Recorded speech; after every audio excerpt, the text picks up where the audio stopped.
Hello दोस्तों, आज मैं आप लोगों को क्लास 10th का फिजिक्स बताने जा रहा हूँ, जो कि इसका पार्ट 1 पार्ट 2 वीडियो हमारा बन चुका है। ये पार्ट 3 बनने जा रहा है गोली दर्पण से स्पेरिकल मिरर। तो हम इसे समझ लेते हैं। स्पेरिकल मिरर कहते हैं किसे दोस्तों, एकदम अच्छे से समझिएगा दोस्तों। बहुत ही आसान तरीके से मैं आप लोग को समझाऊँगा स्पेरिकल मिरर होता क्या है। तो स्पेरिकल मिरर का मतलब क्या होता है, आइए हम समझते हैं। किसी गोली कांच को जब हम काट कर उसका एक पृष्ठ कलाई कर दिया जाता है तो यह गोली दर्पण कहलाता है दोस्तों। यह दो प्रकार का होता है। तो इसके कहने का मतलब यह है दोस्तों कि किसी भी गोले कांच को, किसी भी एक हमने गोला कांच लिया, जब हम उसे तोड़ेंगे तो उसमें दो भाग निकलेगा दोस्तों। उसमें क्या निकलेगा, दो भाग। मतलब हम जब उसे बीचों बीच अगर या तोड़े या उसे काटेंगे, उसे दो भाग में काटेंगे, तो एक भाग जो निकलेगा वो हमारा अवतल दर्पण कहलाएगा, जो दूसरा भाग निकलेगा वो हमारा उत्तल दर्पण कहलाएगा। जब उसे बीचों बीच से कट करेंगे तब दोस्तों। तो उसमें क्या होता है कि जब उसे काट कर उसका एक पृष्ठ, मतलब दो पृष्ठ, जब उसे काटेंगे दो पृष्ठ उसमें निकलेगा। उसका एक पृष्ठ, चाहे दूसरा वाला ले लीजिए चाहे पहला वाला ले लीजिए, उसमें एक पृष्ठ पर क्या कर दीजिए, कलई कर दीजिए। कलई मतलब समझ रहे होंगे दोस्तों, लेप लगा दीजिए। लेप मतलब उसमें पालिश कर दीजिए। एक पृष्ठ पर पालिश कर दीजिए। मतलब जैसे कोई भी कांच जब दो भागों में विभाजित करेंगे तो एक उभरा हुआ और एक दबा हुआ भाग निकलेगा दोस्तों। गोला कांच में क्या होगा, एक उभरा हुआ और एक दबा हुआ भाग निकलेगा दोस्तों। तो उसका एक पृष्ठ क्या कर देना है, हमको कलई कर देना है कांच का। जब एक पृष्ठ कलई कर देंगे तो वही हमारी परिघटना क्या कहलाएगी, गोली दर्पण कहलाएगी। और गोली दर्पण हमारे कितने प्रकार के होते हैं, दो प्रकार के होते हैं। तो इसमें पहला प्रकार दोस्तों उत्तल दर्पण है। तो आइए हम उत्तल दर्पण समझते हैं। उत्तल दर्पण होता क्या है दोस्तों, यदि किसी गोली दर्पण के दबे हुए भाग से प्रकाश का परावर्तन होता है तो इस प्रकार का दर्पण हमारा क्या कहलाता है, अवतल दर्पण कहलाता है दोस्तों। इसके कहने का तात्पर्य यही है दोस्तों कि यह कह रहा है कि हमारा जो अवतल दर्पण होता है, जब हम किसी भी कांच को तोड़ेंगे, किसी भी कांच को जब दो भाग में विभाजित करेंगे तो उसमें क्या होगा, एक दबा हुआ भाग आएगा और एक उभरा हुआ भाग आएगा दोस्तों। तो जो हमारा दबा हुआ वाला भाग होता है वही हमारा क्या होता है, अवतल दर्पण होता है दोस्तों। मैं इसका फिगर से आपको समझा रहा हूँ दोस्तों। आइए हम इसे फिगर से समझ लेते हैं। मैं इस साइड आपको फिगर यहाँ पर बता रहा हूँ। देखिए, जैसे हमारा क्या हो गया, यहाँ पर हमारा क्या हुआ, कांच का एक टुकड़ा हो गया। क्या हो गया दोस्तों, कांच का एक टुकड़ा हो गया दोस्तों। मैं फिर से बता रहा हूँ इसको। यहाँ पर क्या हो गया, एक कांच का एक टुकड़ा होगा, एक पार्ट हो गया दोस्तों। कांच का एक तरफ का भाग हो गया दोस्तों। क्या है ये, कांच का एक तरफ का भाग। क्योंकि हम जब गोले कांच को तोड़ेंगे तो क्या होगा, उसमें दो भाग निकलेगा। तो मैंने कांच का एक तरफ का भाग ले लिया। तो अब इसको क्या कह रहा है, दबे हुए वाले भाग को क्या कहते हैं, अवतल दर्पण कहते हैं। तो जब दबे हुए वाले भाग को अवतल दर्पण कहते हैं तो इसके ऊपर वाले पे क्या कर देना है, कलई कर देना है। कलई में समझ रहे होंगे दोस्तों, लेप लगा देना है दोस्तों। इसके ऊपर वाले पे क्या लगा देना है, लेप लगा देना है। जैसे इसके ऊपर वाले पे लेप लगाएंगे, जब यहाँ से प्रकाश जाएगा दोस्तों, जब यहाँ से क्या जाएगा, प्रकाश जाएगा, तो ये क्या होगा दोस्तों, परावर्तित हो जाएगा। कुछ इधर ऐसे कुछ इस टाइप से परावर्तित हो जाएगा दोस्तों। तो यही परिघटना हमारी क्या कहलाती है, अवतल दर्पण कहलाती है। यही परिघटना हमारी क्या कहलाती है दोस्तों, अवतल दर्पण कहलाती है। तो सीधा सीधा आप लोग याद करिए दोस्तों, अवतल दर्पण उसे कहते हैं, अवतल दर्पण हम उसे कहते हैं जब किसी दबे हुए भाग पर प्रकाश की किरण जाती है तो वहाँ से क्या हो जाएगी, परावर्तित हो जाती है। तो यह परिघटना हमारी क्या कहलाएगी, अवतल दर्पण। दोस्तों मैं फिर से समझा रहा हूँ, जो अवतल दर्पण होता है वो क्या होता है, दबे हुए भाग पर कोई प्रकाश की किरण जाती है तो वहाँ से वो क्या हो जाती है, परावर्तित हो जाती है। और स्वाभाविक ही परावर्तित होगी दोस्तों, क्योंकि इसके ऊपर जब ये ग्लास है, ये कांच है हमारा, कांच के ऊपर वाले साइड में, उभरे हुए साइड में जब कलई किया गया है तो प्रकाश तो उस साइड तो जाएगा ही नहीं। जब प्रकाश उस साइड नहीं जाएगा तो ये क्या हो जाएगा, परावर्तित तो होगा ना। परावर्तित मतलब फिर से दूसरी दिशा में विक्षेपित हो जाएगा दोस्तों। तो ये हमारी परिघटना क्या कहलाएगी, उत्तल दर्पण। अब हम दोस्तों अवतल दर्पण समझते हैं। यहाँ पर मैं फिगर भी समझाया है दोस्तों, आप देख सकते हैं दोस्तों। ये अवतल दर्पण देखिए, ये हमारा अंदर वाला भाग है। अंदर वाला भाग में मतलब दबे हुआ वाला भाग है। ये क्या है, दबा हुआ भाग। दबे हुए भाग पर जब प्रकाश की किरण जाती है तो फिर से क्या आ जाती है, दूसरे मार्ग से मतलब दूसरे तरफ चली जाएगी। और ये देखिए दोस्तों, क्या उत्तल दर्पण। ये हमारा उत्तल दर्पण। उत्तल दर्पण की डिफिनेशन क्या होता है दोस्तों, सेम टू सेम यही होगा दोस्तों, बस आपको यहाँ पर जो दबा हुआ भाग लिखा है यहाँ पर आपको लिखना उभरा हुआ भाग। तो उत्तल दर्पण का डिफिनेशन कैसे लिखेंगे दोस्तों, यदि किसी गोली दर्पण के उभरे हुए भाग, यदि किसी दर्पण के उभरे हुए भाग से प्रकाश का परावर्तन होता है तो इस प्रकार के दर्पण क्या कहलाते हैं, उत्तल दर्पण कहलाते हैं। तो आपको यहाँ पर दिख रहा होगा दोस्तों उभरा हुआ भाग। जब उभरा हुआ भाग का चर्चा होगा तो क्या करेंगे, अंदर वाले भाग पर कलई करेंगे दोस्तों, क्योंकि हमको उभरे हुए वाले भाग पर परावर्तित करना है तो अंदर वाले भाग को क्या कर देना है, कलई कर देना है। जैसे ही अंदर वाले भाग को कलई करेंगे दोस्तों तो ये हमारा क्या हो जाएगा, जब यहाँ से प्रकाश की किरण जाएगी तो क्या हो जाएगी, कुछ इधर ऐसे निकल जाएगी दोस्तों। तो यह परिघटना हमारी क्या कहलाएगी, उत्तल दर्पण कहलाती है दोस्तों। तो मैं कुछ इस टाइप के फिगर बनाया हूँ, कुछ आपको इस टाइप का भी बना के दिखाया हूँ दोस्तों। देखिए यहाँ पर कुछ इस टाइप का भी बना हुआ है। तो ये क्या किया गया, कलई किया गया हो, ये उत्तल दर्पण है, ये परावर्तित पृष्ठ है दोस्तों, परावर्तित पृष्ठ है। तो आइए हम यहाँ पर आपको उत्तल दर्पण का डिफिनेशन भी बता देते हैं दोस्तों। देखिए उत्तल दर्पण का डिफिनेशन में इस साइड लिखा हूँ, उत्तल दर्पण यदि गोली दर्पण के उभरे हुए भाग, क्या करना है दोस्तों, उभरे हुए भाग से प्रकाश का परावर्तन होता है तो इस प्रकार के दर्पण क्या कहलाते हैं, उत्तल दर्पण कहलाते हैं। तो ये कह रहा है दोस्तों कि हमारा जो गोली दर्पण है, यहाँ मैं इसी में समझा दे रहा हूँ, यहाँ पर इसी फिगर में गोली दर्पण जो हमारा दोस्तों, वो देखिए जो उत्तल दर्पण होता है दोस्तों वो हमारा क्या होता है, उभरा हुआ भाग लेना है। तो जब उभरा वाला भाग लेंगे तो हम क्या करेंगे, अंदर वाला भाग क्या कर देंगे, कलाई कर देंगे। जब यहाँ से प्रकाश की किरण जाएगी तो ये कुछ इस साइड से ऐसे निकल जाएगी दोस्तों। तो यही हमारा क्या कहलाता है दोस्तों, उत्तल दर्पण कहलाता है। मैंने आपको अच्छे से समझाया दोस्तों, फिगर भी दिखाया था, डिफिनेशन भी दिखा दिया दोस्तों। अब आइए हम आगे पढ़ते हैं ध्रुव क्या होता है। ध्रुव के बारे में समझते हैं दोस्तों। ध्रुव किसे कहते हैं, गोली दर्पण के परावर्तक पृष्ठ को ध्रुव कहते हैं दोस्तों। गोली दर्पण के परावर्तक पृष्ठ क्या होता है दोस्तों, ये वाला जो पार्ट होता है हमारा, यही परावर्तक पृष्ठ होता है दोस्तों। तो हम आपको समझा दे रहे हैं दोस्तों, जो हमारा परावर्तक पृष्ठ होता है, गोली दर्पण के परावर्तक पृष्ठ को क्या कहते हैं, ध्रुव कहते हैं। तो देखिए हमारा ये गोली दर्पण हो गया, ये मैंने एक साइड कलई कर दिया दोस्तों, एक साइड मैंने क्या कर दिया, कलई कर दिया। तो दोनों अवतल और उत्तल दोनों बनाते हैं। ये मैंने एक साइड अंदर की तरफ कलई कर दिया दोस्तों, एक साइड अंदर की तरफ कलई कर दिया। तो आपको यहाँ पर देखने को मिल रहा है कि गोली दर्पण के जो परावर्तक पृष्ठ है दोस्तों, ये हमारा परावर्तक पृष्ठ होता है। यही पॉइंट, जो परावर्तक पृष्ठ होता है दोस्तों, वही हमारा क्या होता है, ध्रुव कहलाता है। ध्रुव को इंग्लिश में पोल कहते हैं दोस्तों, ध्रुव को इंग्लिश में पोल कहते हैं। और इसी के यहीं पे सामने क्या होता है, हमारा सेंटर पॉइंट होता है, सी होता है दोस्तों। तो ये हमारा क्या हो जाएगा, ये जो हमारा है एक अवतल के लिए, उत्तल के लिए हो जाएगा दोस्तों। यहाँ पर हमारा हो जाएगा पी, यहाँ पर कुछ, यहाँ पर सेंटर पॉइंट हमारा रहेगा सी। ठीक है दोस्तों। एक हमारा ये हमारा किसके लिए है दोस्तों, बता सकते हैं आप, अभी भी मैंने बताया, जो ऊपर की तरफ कलई किया हो वो हमारा क्या कहलाता है, अवतल होता है ना दोस्तों, अवतल।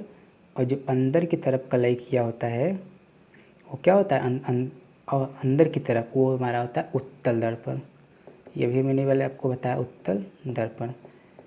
तो ध्रुव हमारा क्या होता है, ध्रुव भी हमने दोनों पढ़ लिया दोस्तों। ध्रुव जो हमारा परावर्तक पृष्ठ होता है दोस्तों, उसी को हम क्या कहते हैं, ध्रुव कहते हैं। ध्रुव को इंग्लिश में क्या कहते हैं, पोल कहते हैं।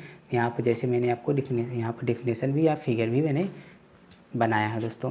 तो आगे हम समझते हैं क्या, वक्रता केंद्र। वक्रता केंद्र जो होता है सेंटर ऑफ कर्वेचर। तो आइए हम समझते हैं सेंटर ऑफ कर्वेचर क्या होता है दोस्तों। देखते हैं, गोली दर्पण का परावर्तक पृष्ठ, फिर समझिएगा दोस्तों, जो परावर्तक पृष्ठ है, परावर्तक पृष्ठ एक गोले का वह भाग होता है जिसके केंद्र को उस गोली दर्पण का वक्रता केंद्र कहलाता है दोस्तों। तो इसके कहने का तात्पर्य ये है दोस्तों, जो परावर्तक पृष्ठ जो है एक गोले का वह भाग होता है। जो परावर्तक पृष्ठ होता है दोस्तों, ये हमारा क्या परावर्तक पृष्ठ ही तो है। ये यहाँ पर जो पी था ये हमारा क्या परावर्तक पृष्ठ है। जब परावर्तक पृष्ठ होता है एक गोले का एक भाग होता है दोस्तों, एक गोले का क्या होता है, एक गोले का एक भाग होता है दोस्तों, एक गोले का एक भाग होता है।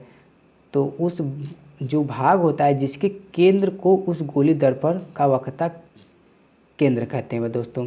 जो हमारा ध्रुव से आपका गोले का भाग में मतलब एक गोला का जो एक भाग होता है वहाँ पे एक सेंटर पॉइंट होता है बीच में, जो होता है वही हमारा क्या होता है दोस्तों, जो बीच वाला सेंटर पॉइंट होता है उसी को हम क्या कहते हैं, उसी को हम वक्रता केंद्र कहते हैं दोस्तों। जब इस गोले को हम पूरा मिलाएंगे ऐसे, इस गोले को पूरा मिलाएंगे तो एक हमारा बीच का एक सेंटर पॉइंट मिलेगा ना, जो बीच का सेंटर पॉइंट मिलता है उसी को हम वक्रता केंद्र बोलते हैं दोस्तों। तो यहाँ पर जैसे मैं यहाँ पर फिगर दिखाया हूँ आपको, ये देखिए ये फिगर आपका है, यहाँ पर ये जो बीच वाला साइड होता है एकदम बीच में, वो यही हमारा क्या होता है, वक्रता केंद्र होता है दोस्तों, बीच वाला। ये अवतल उत्तल दोनों के लिए बनाया हूँ दोस्तों। यहाँ पर कलाई नहीं किया हूँ, अंदर कलाई कर दीजिएगा दोस्तों आप लोग। अब अगला दोस्तों वक्रता त्रिज्या किसे कहते हैं। अब अगला नंबर जो हमारा है वक्रता त्रिज्या। तो आइए हम वक्रता त्रिज्या समझ लेते हैं। गोली दर्पण का वह परावर्तक पृष्ठ, फिर से परावर्तक पृष्ठ आ गया। तो परावर्तक पृष्ठ आपको समझ आ रहा है, जो हमारा ध्रुव होता है वही हमारा क्या है, परावर्तक पृष्ठ है। तो गोली दर्पण का परावर्तक पृष्ठ जिस गोले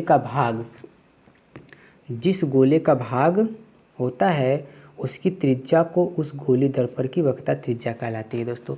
वक्रता त्रिज्या सीधा सीधा छोटे में समझिए दोस्तों, ध्रुव से लेके सेंटर पॉइंट तक, मतलब वक्रता केंद्र तक, ध्रुव से लेकर वक्रता केंद्र तक की जो दूरी होती वही त्रिज्या होती है दोस्तों, वही त्रिज्या होती है। एक हमारा अवतल के लिए, एक हमारा उत्तल के लिए। एक हमारा अवतल के लिए इस पर ऊपर कलाई कर दीजिएगा दोस्तों, और इसमें अंदर कलाई कर लीजिएगा। तो आई थिंक आपको समझ आ गया है दोस्तों। तो यहाँ मैंने आपको दिखाया भी हूँ पी सी, मतलब पी हमारा पोल है और सी हमारा सेंटर पॉइंट है, मतलब ध्रुव और वक्रता केंद्र, ध्रुव और वक्रता केंद्र के बीच की दूरी हमारी क्या कहलाती है, वक्रता त्रिज्या कहलाती है दोस्तों। इसे कैपिटल आर से दिखाते हैं।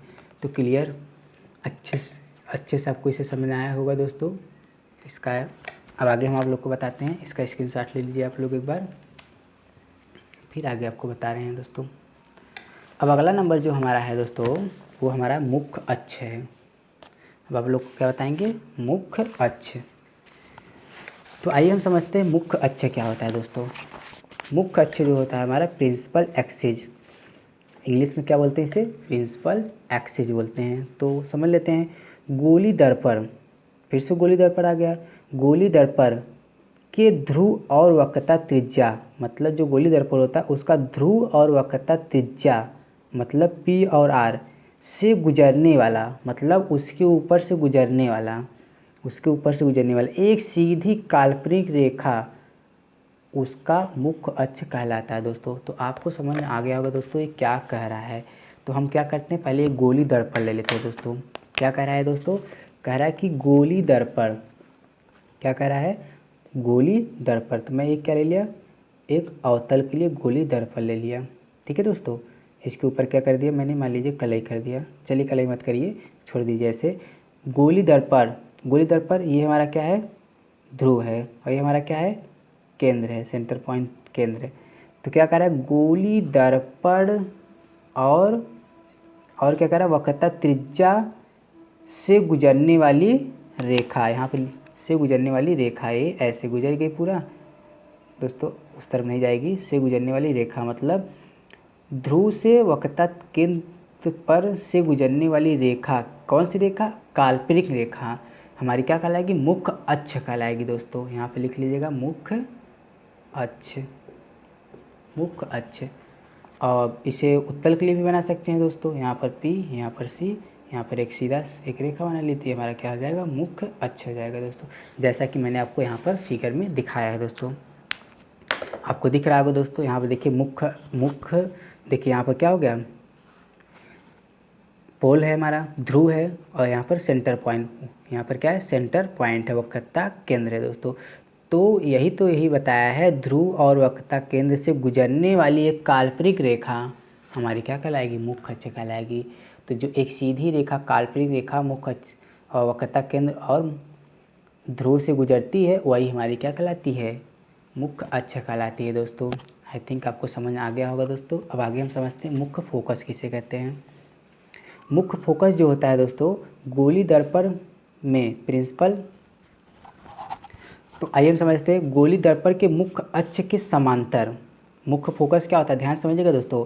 गोली दर्पण के मुख्य अक्ष के समांतर, गोली दर्पण हो गया और ये मुख्य अक्ष हो गया, मुख्य अक्ष के फिर समांतर, समांतर मतलब मुख्य अक्ष के फिर कोई समांतर जा रही है, मतलब रेखा कोई है। गोली दर्पण, देखिए गोली दर्पण में मुख्य अक्ष के समांतर आपतित प्रकाश किरणें दर्पण से परावर्तन के पश्चात, परावर्तन के पश्चात जिस बिंदु से होकर गुजरती है उसे हम क्या कहते हैं दोस्तों, उसे हम मुख्य फोकस कहते हैं। यहाँ लिखना भूल गए दोस्तों, उसे हम मुख्य, यहाँ लिख लीजिएगा दोस्तों, मुख्य फोकस कहते हैं। अवतल दर्पण का मुख्य फोकस कहलाता है। सीधा सीधा आप ऐसे, या तो आप मत लिखिए दोस्तों, यहाँ पर लिखा गया है ना दोस्तों, बिंदु से होकर गुजरती है उसे हम कहते हैं, क्या कहते हैं, अवतल दर्पण का मुख्य फोकस कहते हैं दोस्तों। तो इसको हम आपको समझा दे रहे हैं फिगर में दोस्तों। क्या कह रहा है दोस्तों, समझिए। कह रहा है कोई गोली दर्पण है, तुम्हारा कोई गोली दर्पण हो गया दोस्तों, दर्पण हो गया। उसके बाद कह रहा है मुख्य अक्ष, तो ये हमारा क्या हो गया, मुख्य अक्ष हो गया दोस्तों। जैसे जैसे कह रहा है वैसे वैसे आप करते चले जाइए। कोई गोली दर्पण लिया, फिर क्या लिया, मुख्य अक्ष लिया, मुख्य अक्ष, और उसके बाद क्या कह रहा है दोस्तों, आगे समझते हैं। मुख्य अक्ष के समांतर आपतित प्रकाश किरणें के समांतर क्या हो रही, आपतित, देखिए ये आपतित इसी के समांतर है कि नहीं है दोस्तों। आपतित मतलब आती हुई प्रकाश की किरणें दर्पण से परावर्तन, मतलब जैसे यहाँ टकराई दर्पण से क्या हो गई, परावर्तन हो गई, परावर्तित हो गई कि नहीं हो गई दोस्तों, परावर्तित हो गई। परावर्तन के पश्चात जिस बिंदु से होकर जाती है, परावर्तन के बाद जैसे जिस बिंदु से होकर जाएगी दोस्तों, जिस बिंदु से होकर जाएगी उसी को हम क्या कहते हैं, मुख्य फोकस कहते हैं दोस्तों। मैं इसको आपको एक बार फिगर में फिर से समझा दे रहा हूँ दोस्तों। देखिए कोई गोली दर्पण मैंने ले लिया, कोई गोली दर्पण ले लिया, यहाँ पर पी पॉइंट होता है, ये हमारा क्या हो गया, मुख्य अक्ष हो गया दोस्तों। क्या हो जाएगा, मुख्य अक्ष। तो मुख्य अक्ष के समांतर कोई प्रकाश की किरण जा रही है, जाने के बाद जैसे ही दर्पण से टकराई, जैसे ही दर्पण से टकराने के बाद वो क्या हो गई, परावर्तित हो गई दोस्तों। क्या हो गई, परावर्तित हो गई। तो जिस बिंदु पर वो कट करेगी वही बिंदु हमारी क्या कहलाएगी, मुख्य फोकस कहलाएगी दोस्तों। अगर मैं इधर से प्रकाश किरण दर्पण पर डाल रहा हूँ तो कुछ इस पर से निकल जाएगी दोस्तों, ऐसे कुछ ऐसे जाएगी, तो यहीं पे कट करेगी ना दोस्तों। जहाँ पर कट करेगी दोस्तों वही हमारी क्या कहलाएगी, मुख्य फोकस कहलाएगी दोस्तों। तो अब ये तो अतल के लिए था दोस्तों, उत्तल के लिए बस उसी को उल्टा बना दीजिए, सिंपल सी बात है। यहाँ पर देखिए उल्टा बन गया है दोस्तों। देखिए इसमें जो होता है, इसमें आग के जो है होकर जाती हुई प्रतीत होती है, मिलती है। तो अवतल दर्पण में क्या होती है, क्या होती है दोस्तों, मिलती है, किस पे, फोकस पे मिलती है। मगर इसमें क्या होती है, आती हुई प्रतीत होती है दोस्तों। इसमें क्या होती हैं, आती हुई प्रतीत होती हैं। यहाँ पर जब कोई प्रकाश की किरण यहाँ पर जब जाएगी, यहाँ पर कोई प्रकाश की किरण जाएगी तो परावर्तित हो जाएगी, यहाँ भी प्रकाश की किरण जाएगी तो परावर्तित हो जाएगी। तो यहाँ पर डैश डैश कुछ ऐसे जात, मतलब इस साइड गई नहीं है दोस्तों, मगर मतलब आती हुई यहाँ पर प्रतीत होती है दोस्तों। अगर यहाँ पर कलई न किया गया होता तो आपका ये बिंदु यहाँ से आकर यहीं मिलता है, ये बिंदु यहाँ से आकर यहीं मिलता है, इसीलिए इसको डैश डैश करके दिखाया गया है दोस्तों कि यहाँ पर कुछ इसी पॉइंट पर यहाँ पर बनता, और यही हमारा क्या होता है, एफ होता है दोस्तों। एफ को ही क्या कहते हैं, मुख्य फोकस कहते हैं। ठीक है दोस्तों, जिसे इंग्लिश में क्या कहते हैं, प्रिंसिपल फोकस। क्लियर हुआ दोस्तों। अब हम आगे समझते हैं दोस्तों, इसका फिगर आप लोग छाप लीजिएगा अच्छे से। अब अगला देखिए, अगला है दोस्तों हमारा मुख्य दूरी, फोकस लेंथ। समझते हैं फोकस लेंथ क्या होता है। गोली दर्पण के ध्रुव तथा मुख्य फोकस के बीच, समझिएगा दोस्तों क्या कह रहा है, गोली दर्पण के ध्रुव मतलब P तथा मुख्य फोकस के बीच, मुख्य फोकस के बीच की दूरी फोकस दूरी कहलाती है दोस्तों। अर्थात P = F, PE = क्या लिख देंगे, F लिख देंगे। ठीक है दोस्तों, PF = F लिखना है दोस्तों, PF, क्योंकि यहाँ कह रहा है ध्रुव और मुख्य फोकस, ध्रुव ये हो गया और ये जो F है ये मुख्य फोकस हो गया। इन्हीं के बीच की दूरी क्या कहलाती है? फोकस दूरी कहलाती है। याद रखिएगा दोस्तों, आगे आपको न्यूमेरिकल में इसका प्रयोग बहुत ज़्यादा होगा कि फोकस दूरी कहाँ से कहाँ तक की है। तो आपको याद रहना चाहिए मुख्य ध्रुव से लेके कहाँ तक की दोस्तों? फोकस तक। ध्रुव से लेके फोकस तक, मुख्य फोकस तक की दूरी क्या कहलाएगी? फोकस दूरी कहलाएगी। और जो फोकस दूरी का जो सिंबल होता है वो स्मॉल एफ होता है दोस्तों, और मुख्य फोकस का जो सिंबल होता है कैपिटल एफ होता है दोस्तों। अब द्वारक क्या होता है इसको समझ लेते हैं। तो आइए समझते हैं द्वारक क्या होता है। गोली दर्पण के परावर्तक पृष्ठ की वृत्ताकार सीमा, जो हमारा गोली दर्पण के परावर्तन का जो पृष्ठ होता है उस पृष्ठ की वृत्ताकार जो एक सीमा होती है, वृत्ताकार सीमा में रखा गया व्यास जो होता है दर्पण का द्वारक कहलाता है दोस्तों। जो हमारा एक व्यास होता है वृत्ताकार में उसी को हम क्या कहते हैं? दर्पण का द्वारक कहते हैं दोस्तों। अगला नंबर दोस्तों हमारा जो है